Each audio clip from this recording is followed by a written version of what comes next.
रात के घने अंधेरे में एक आदमी दूसरे गांव से निकलकर रायगढ़ गांव जाना चाहता था। उस गांव तक पहुंचने के लिए उसे एक पुल को पार करना था। जैसे ही उस आदमी ने पुल पर पहला कदम रखा, तभी अचानक उसके चीथड़े उड़ गए। वह आदमी गायब सा हो गया। बस उसके खून के छींटों के अलावा कुछ नहीं बचा। कुछ समय बाद एक शादी की जीप इसी पुल से गुजरकर रायगढ़ गांव जा रही थी। बारात में खुशियां थीं, पर जीप जैसे ही पुल के बीचों बीच पहुंची, एक अचानक और ताकतवर झटके से वह पूरी जीप पुल के नीचे गहरी नदी में गिर गई। ऐसा लगा किसी ताकतवर चीज ने उन्हें धक्का दिया हो। अगले दिन रात के करीब 2 बजे एक नया जोड़ा बाइक से रायगढ़ पहुंचना चाहता था। पति अपनी पत्नी से कहता है, रायगढ़ पहुंचने के लिए दूसरा रास्ता नहीं है। अगर पुल पार करते हैं तो हम घर पहुंच जाएंगे। पत्नी डरते हुए कह रही थी, नहीं, मुझे डर लग रहा है। पर फिर भी पति ने उस भूतिया पुल के ऊपर अपनी बाइक मोड़ ली और रायगढ़ जाने लगे।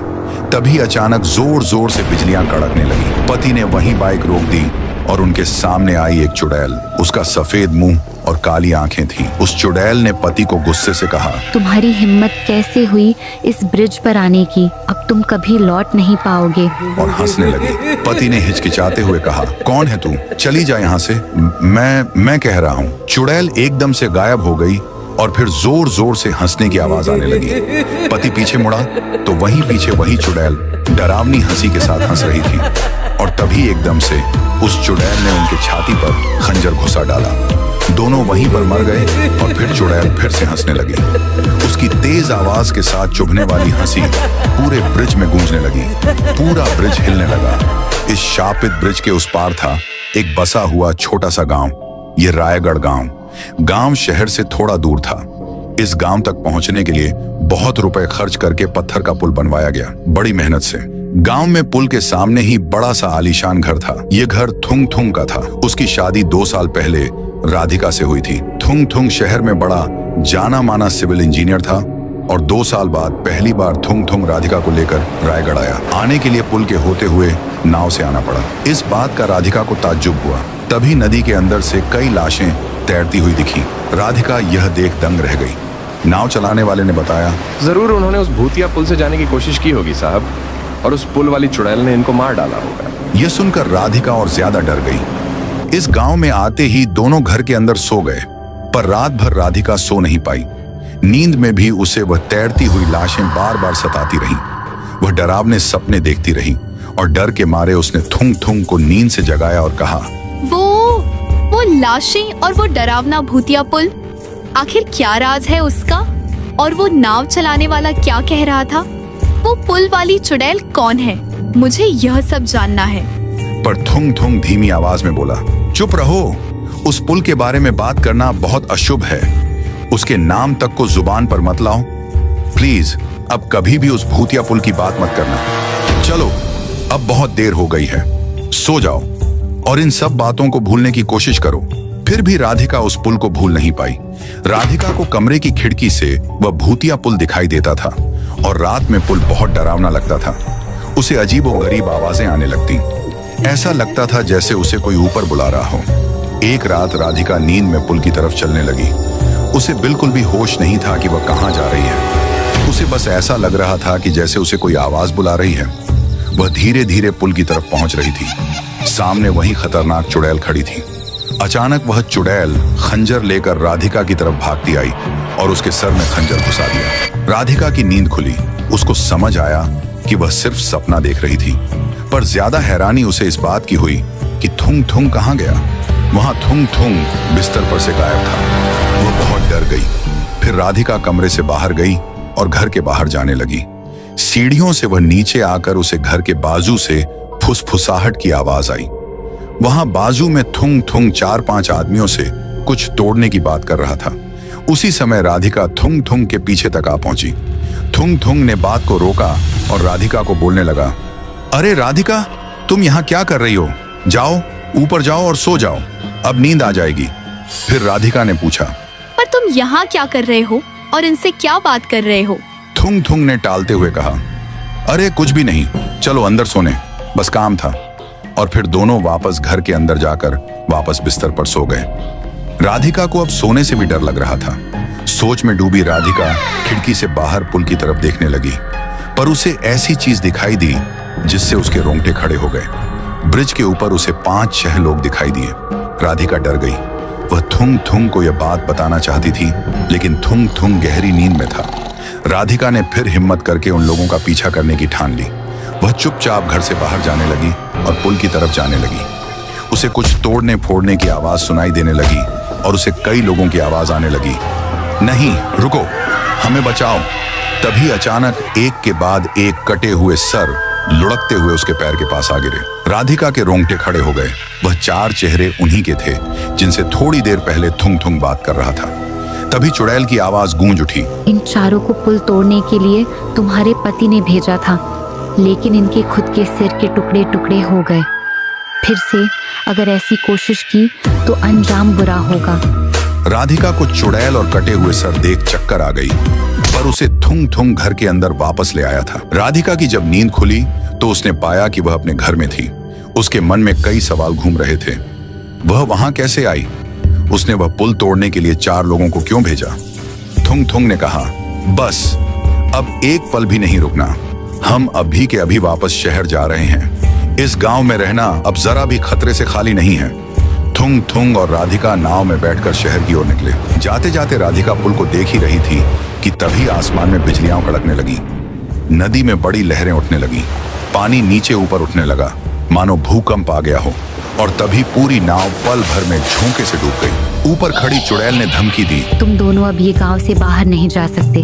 अगर तुमने फिर से नदी पार करने की कोशिश की तो पूरा गांव तहस नहस कर दूंगी। किनारे पर खड़े गांव वाले दंग रह गए, पर यह अच्छा हुआ कि थुंग थुंग और राधिका को तैरना आता था। वे तैरते तैरते तेजी से किनारे तक पहुंच गए। कुछ दिन बाद राधिका को अच्छी नींद आई। उस पुल के सपने बंद हुए। खिड़की बंद रहने के बावजूद ठंडी हवा आ रही थी। कुछ ही महीनों बाद राधिका ने एक नन्हे बच्चे को जन्म दिया। वह प्यारा और नटखट बच्चा था। घर में खुशियां छा गईं, पर फिर भी उन्हें ऐसा लग रहा था कि कोई बुरा साया उन पर मंडरा रहा हो। उसे ऐसा लग रहा था कि बच्चे के आसपास कोई है। बच्चा उसे नहीं बल्कि किसी और को हंस के देख रहा हो, किसी और के साथ ही खेल रहा है। राधिका पूरी तरह से डर गई। उसे कैसे भी करके शहर जाना था। अब रात में राधिका को फिर से सपने आने लगे। वह पुल दिखने लगा, मगर इस बार बच्चा पुल की तरफ जाते हुए दिख रहा था। बच्चा रेंगते रेंगते पुल पर पहुंच चुका था। उसे चुड़ैल बुला रही थी। अब बच्चा चुड़ैल के पास पहुंच जाता है। जैसे ही चुड़ैल बच्चे को पकड़ने वाली थी, वैसे ही राधिका की नींद खुली। उसने बिस्तर पर देखा, वहां बच्चा नहीं था। राधिका की चिंता और बढ़ गई। वह कमरे से बाहर भागी और थुंग थुंग के पास आकर रोते हुए कहती है, देखो ना, हमारा बच्चा बिस्तर पर नहीं है, पता नहीं कहाँ है। मैंने सपने में उसे पुल पर जाते हुए देखा। मुझे तो बहुत टेंशन हो रहा है। थुंग थुंग ने कहा, क्या बात कर रही हो? चलो जल्दी पुल के पास। फिर दोनों भागते हुए घर से बाहर निकले। चुड़ैल ने उन दोनों को कहा, वहीं रुक जाओ, एकदम भी आगे मत बढ़ना। अब ये बच्चा मेरे पास रहेगा। ये बात सुनकर दोनों डर गए। राधिका रोने लगी। नहीं, मेरा बच्चा वापस कर दो। हमने तुम्हारा क्या बिगाड़ा है? ये सुनकर चुड़ैल ने गुस्से से कहा, क्या बिगाड़ा है? ये सवाल मुझसे नहीं, अपने पति थुंग थुंग से पूछ उससे कि उसने मेरा क्या बिगाड़ा था। पूछ उससे। राधिका थुंग थुंग को घूरे जा रही थी। फिर थुंग थुंग ने वह राज खोल ही दिया।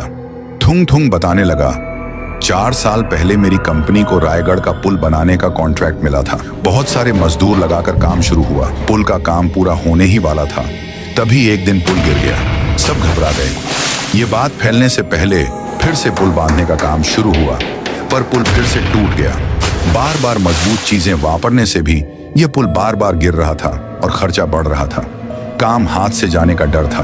तभी मुझे एक इंसान ने आकर कहा, साहब आप नहीं जानते, ऐसा पुल कभी नहीं बन पाएगा। मैंने कहा, तो फिर कैसे बनेगा? टेक्निकल प्रॉब्लम तो कुछ भी नहीं है, फिर भी पुल खड़ा ही नहीं हो रहा। उसने मुझसे कहा, टेक्निकल मुद्दा नहीं है सर, नदी अपने ऊपर यह पुल खड्डीधा होने नहीं देगी। अगर आपको यह पुल बनाना है तो पहले नदी को बलि चढ़ानी पड़ेगी। मैंने उसे बोला भी, क्या बलि चढ़ानी पड़ेगी? ये क्या बात हुई? पुल बनाने के लिए अच्छी योजना, पैसा, अक्ल, अच्छे कारीगर की जरूरत होती है, बलि चढ़ाने जैसी घटिया प्रकार की नहीं। ये सब तो पहले ही आपके पास थे, फिर भी पुल नहीं बन पाया। इसके बाद मुझे उसकी बात माननी ही पड़ी। बलि देने के लिए बच्चे की तलाश में मैं पुल बना रहे कारीगर के पास आया। उनके पास बच्चा था। मैंने उन्हें कहा, मुझे तुम्हारा बच्चा चाहिए बलि के लिए। मैं इसके बदले मुंह बोली रकम देने के लिए तैयार हूं। उसकी माँ ने गुस्से से कहा, नहीं साहब, आप ये क्या कह रहे हैं? मैं अपना बच्चा तुम्हें नहीं दूंगी। पर उसका बाप लालची था, वह मान गया। हाँ हाँ साहब, ले जाओ मेरे बच्चे को, बस इसके बदले 1 करोड़ दो। उसकी माँ इस बार भी नहीं मानी। नहीं नहीं, खबरदार, मेरे बच्चे की तरफ देखा भी तो। पर फिर भी मैंने बाप को उसी समय 1 करोड़ रुपए दे दिए। उसने अपने वादे के मुताबिक रात के अंधेरे में वह बाप छुपके से बच्चे को मेरे पास ले आया। बच्चा जोर जोर से रो रहा था, बच्चे की आवाज गूंज रही थी। फिर उसकी माँ नींद से जाग गई। उसने अपने बच्चे को बिस्तर पर न पाकर सीधा घर के बाहर भाग गई। वह पुल की तरफ भाग रही थी। मेरे हाथ में उसकी बलि देने के लिए कुल्हाड़ी भी थी। फिर मैंने वक्त रहते ही उसका सर धड़ से अलग कर दिया। पर वह पुल पर उसी समय पहुंची और अपनी आंखों के सामने बच्ची की लाश को देखकर सदमे में आ गई और रोने लगी। वह बाद में पुल के रेलिंग पर खड़ा होकर इस ब्रिज को बद्दुआ दी। ओ अभागी नदी, ओ अधर्मी जमीन, तूने मासूम खून मांगा और इस लालची बाप ने तुझे मेरा टुकड़ा दे दिया। सुन ले, आज मैं एक लूटी हुई माँ तुझे श्राप देती हूँ। यह पुल आज तो खड़ा हो जाएगा, पर यह कब्र बनेगा। जा, ये पुल हमेशा के लिए शापित है। जो भी यहाँ आया उसकी मौत निश्चित है। इसके बाद उसने ब्रिज से सीधा नदी में डुबकी लगाई और वह सीधा पानी के अंदर तड़प तड़प कर मर गई। सच कहूं तो ये पुल टेक्निकल प्रॉब्लम की वजह से ही नहीं बन पा रहा था। उसे सुधार कर हमने बनाया तो बन गया।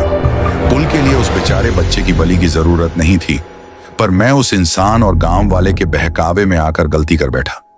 मैंने ऐसा कभी नहीं सोचा था। पुल बनने के बाद मैं शहर चला आया और फिर इसी वजह से यह आत्मा यहाँ भटक रही है। ये बात सुनकर राधिका स्तब्ध रह गई। वहां से चुड़ैल बोली, हाँ, मैं वही हूँ और अब मैं तुम्हारे बच्चे की जान लूंगी। तब तुम्हें पता चलेगा कि कैसा लगता है जब किसी माँ पर अन्याय होता है। चुड़ैल की बात सुनकर राधिका दौड़कर चुड़ैल के पास गई और रोते हुए बोली, मैं समझ गई हूँ, तुम चुड़ैल नहीं, बस एक जख्मी माँ हो और कोई माँ किसी बच्चे की जान नहीं लेना चाहेगी। मैं वादा करती हूँ यह पुल तुम्हारे मुन्ने की समाधि रहेगा। इस पुल का इस्तेमाल करने वाले को टोल देना होगा और वह पैसा गरीब मासूम बच्चों की भलाई के लिए इस्तेमाल किया जाएगा। मैं वादा करती हूँ। राधिका की बात सुनकर मौसम बदल गया। उस दिन के बाद से वो पुल लोगों के लिए शुरू हो गया। उस दिन के बाद किसी को चुड़ैल दिखाई न दी, पर उस पुल को आज भी पुण्य राजा पुल कहा जाता है। ये कहानी आपको अच्छी लगी हो तो एक लाइक और सब्सक्राइब ठोक कर जाना और इस स्टोरी के लिए कमेंट में आग लगा दो।